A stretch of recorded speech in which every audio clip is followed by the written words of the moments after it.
Hi, welcome back to the farm. My name's Roz, also known as Passion Flower, and you'll find me here each week talking about my farming and creative life. This week's episode will be a little bit different. I'm only going to do a recap of the Australian Sheep and Wool Show that was in Bendigo last weekend, so it'll be all things related to that. No farm update and no projects update. Everything I will hold off until next week because I really haven't done all that much apart from go to Bendigo. I did do a little bit of tidying up in here and I've moved things around slightly, but again, I'll talk about that next week. First of what I'm wearing, this is a Radiate pullover by Joji Locatelli. This is the second one I made. It is from a brown from Bennett and Gregor and the green is from Colleen's Crafts. And I love this jumper, both of my versions of this jumper. It is a really comfortable one to wear and also a really fun one to knit. Okay, now let's get into everything Bendigo. So last week I said that I was going to go and stay at a friend's place and then go from there. So plans change a little bit, but that's okay. We can go with the flow. So Amy, who I was going to go stay with, she let me know that she wasn't feeling all that great. So it probably wasn't the best idea to go stay at her house and end up sharing germs, which I really appreciated. So what I decided to do instead was to drive up to Bendigo on the Friday morning. So I got up super early. It's a 2.5 hour drive from here in the Yarra Valley to Bendigo. And so I got there around 10 o'clock and I just gradually started to wander around by myself. And then Amy was able to join me around midday. She was able to feel a little bit better. So it was nice that she could come in the afternoon. It was a beautiful sunny day, not too much wind. So it was actually a really nice day to be out and about, especially with a woolly jumper on. I wore my True Stripes jumper. So I kind of did stand out in the crowd a little bit. It was quite bright. And overall, it was a wonderful day. A long, exhausting, but wonderful day. So that first couple of hours while I was there by myself, I just started in the first shed closest to where I had parked and just gradually walked my way around.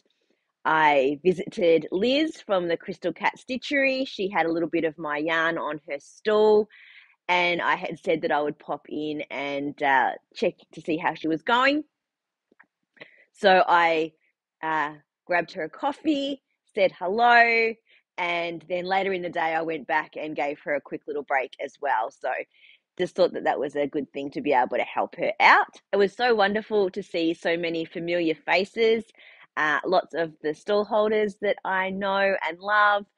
And also a lot of shoppers that I saw as well who have either been to a tea time yarn retreat or to unwind or have bought from me at a market before, or an indie dyer who was also not vending. So there was lots and lots of people to stop and chat with, which was really, really fun. I had no buying plans, which is a little bit dangerous. I normally go in with a little bit of a plan in terms of a project that I want to buy for or a color of yarn that I want to get a bit more into my stash or fiber. But I kind of just went with a thought that maybe some natural yarn, some more like this, but also just to interact and socialize with the yarn and fibery community and just sort of see what inspired me on the day. And quite a lot did inspire me on the day. Didn't go too crazy, but I did come away with a little bit of a haul. First to my fiber related purchases. I bought two beautiful bats from the Gotland Fiber, and they are beautiful and so fluffy soft, and they're in beautiful little slivers, so it's just going to be perfect to just start spinning from. Oops. So there's this one which is kind of it's got some green and some pink and some natural in it,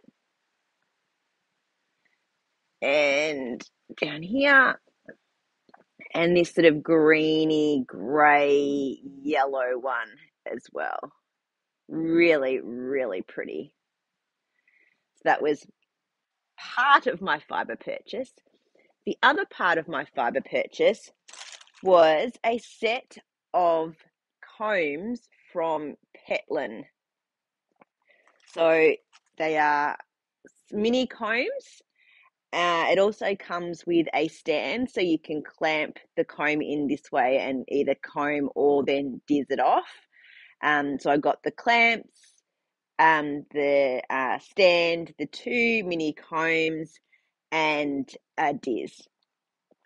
And this has inspired me. I saw this being demonstrated, and I'm like, you know what? I've been thinking about this. I actually need to wash and start preparing my own sheep's fleece. I've got it sitting in a cupboard over there, and in the bag, just marked with whose fleece it is. And I haven't done anything with it, like, at all. Didn't even skirt it. Like, that's pretty bad.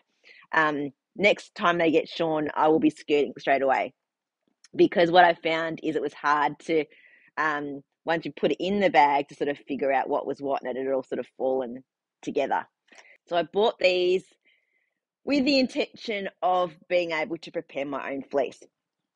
So I have now washed 3 batches of one of Vito's fleeces, his second shear, and it's just drying now, but it's looking beautiful and white and fluffy. I'll show you that whole thing next week.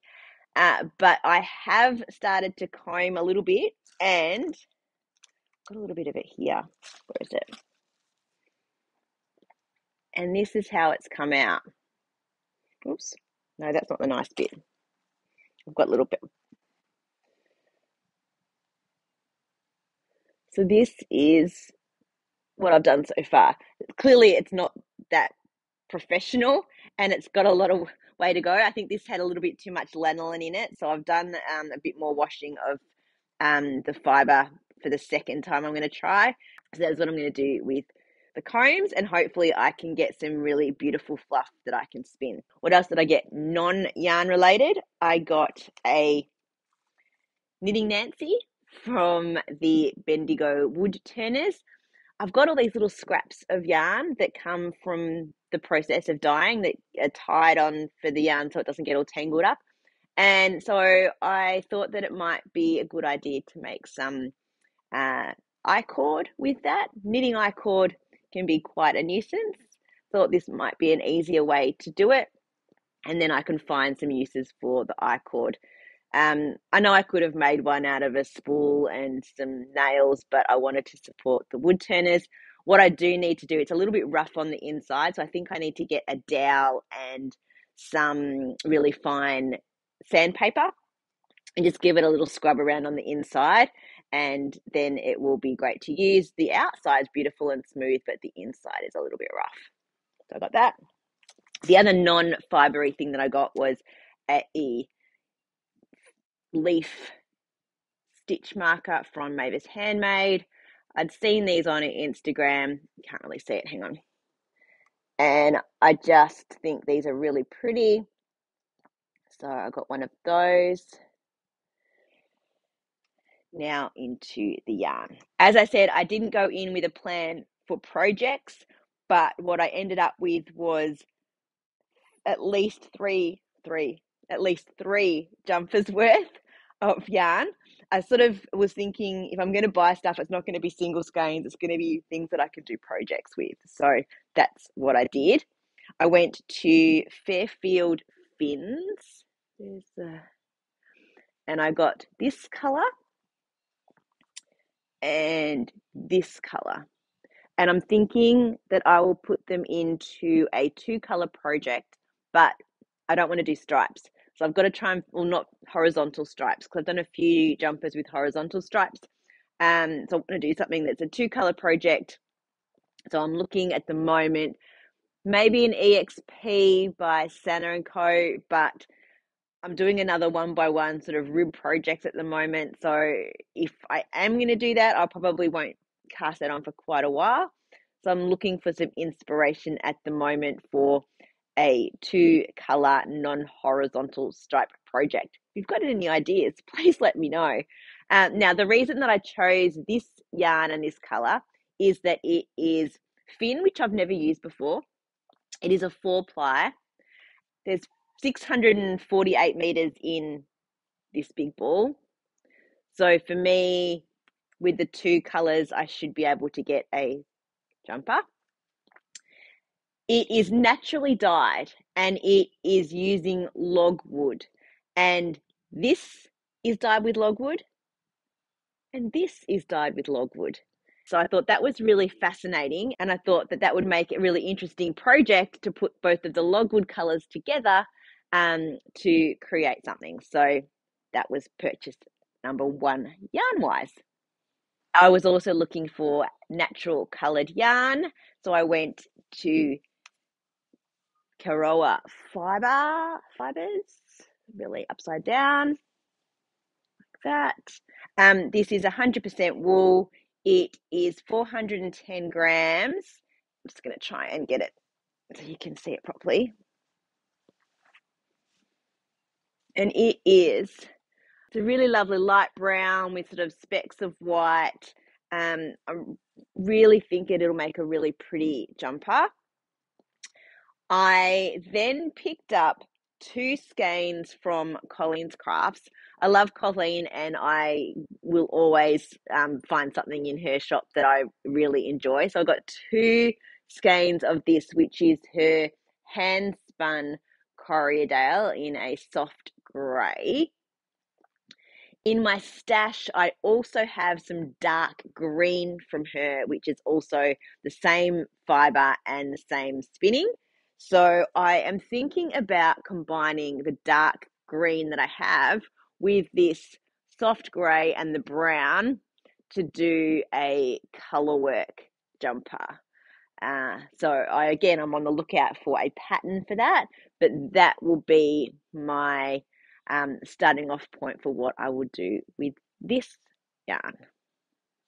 The final thing that I bought, and this was totally an impulse buy. I blame Amy for this, but then I'm sure she will blame me for some of the things that she bought as well.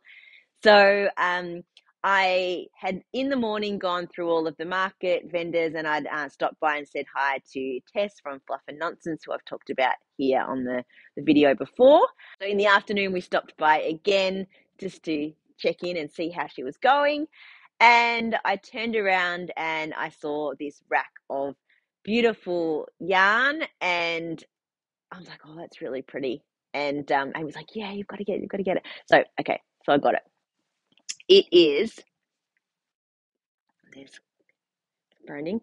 It is her singles yarn. It is a 65% superwash merino, 20% silk, 15% yak. It's a 120 gram skein, so it's 480 meters per skein. So it's quite a lot of yardage, and it is called Sage Advice. So I've got 3 skeins. It's probably more than I will need. Probably could have done with 2, but I'm always a little bit worried that I'm going to run out, and I do like to be able to alternate skeins. So this gives you a bit more flexibility to be able to do that as well, especially when it comes to the sleeves.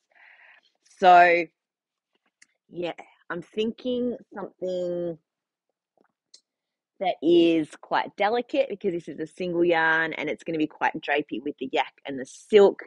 Something with some lace, maybe lace on the sleeves, some paneling, some cables. Not entirely sure. I've started to do some searching about this as well. Some of the most fun part after you come back from an event like this with some really pretty yarn that you don't have a project for is just scrolling through patterns and trying to find the perfect pattern.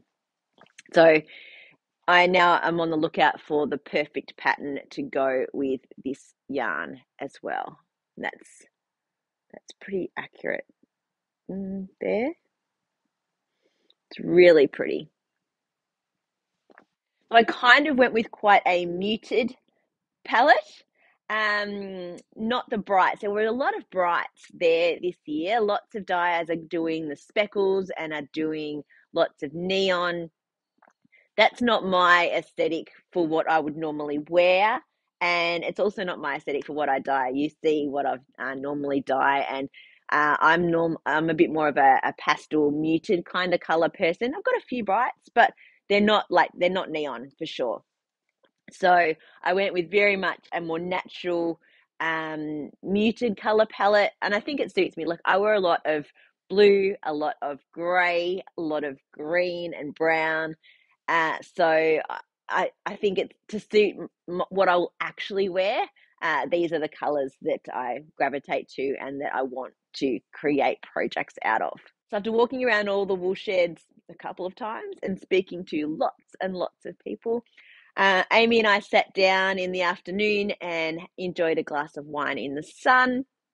And then the gates had closed, and we were still there sitting enjoying our wine. So we packed ourselves up and we left, but we'd had a wonderful day. At the end of the day, I ended up deciding to just drive back to Creswick, which is only about an hour away from Bendigo, rather than driving the 2.5 hours home. And I'm so glad that I did. I was really, really tired. Like it gets dark obviously really quick because it's winter. So once it sort of hits dark, it feels like it's time for bed anyway. So I drove the hour back to Creswick, grabbed myself some takeaways, and I was falling asleep on the couch by about 7:30. So I was asleep pretty much before I would have even been home if I'd driven home. So I took that rest, even though it ended up being more driving overall. It was totally worth it to not have to do that big, massive drive twice in the same day by myself. And then I took my time and came back on the Saturday back home. So I think that is everything.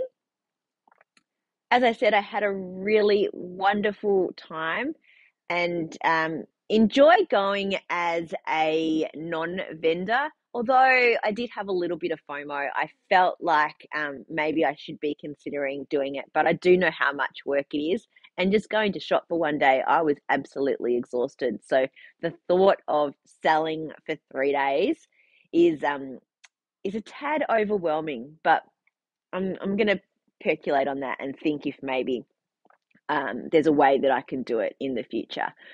So I always come away from going to Bendigo with lots of joy for the craft and inspiration. As I said, I'm now washing my fleece for the first time. I have done a tidy up in here, which I will show you next week. I've done some reorganizing. I have some ideas for my own crafting. Looking at new patterns and what I'd like to make. I've also got a few ideas for my business. So it really is an inspirational time to get together with other people and see what they are making and what they are inspired by. And I hope that some of what I do here can inspire you too. Well, that's it for another week. I'll do a full catch up of farm and creative stuff next week. But until then, if you're enjoying these videos, please give me a thumbs up and subscribe to my channel. And look forward to seeing you next week on the farm. Bye.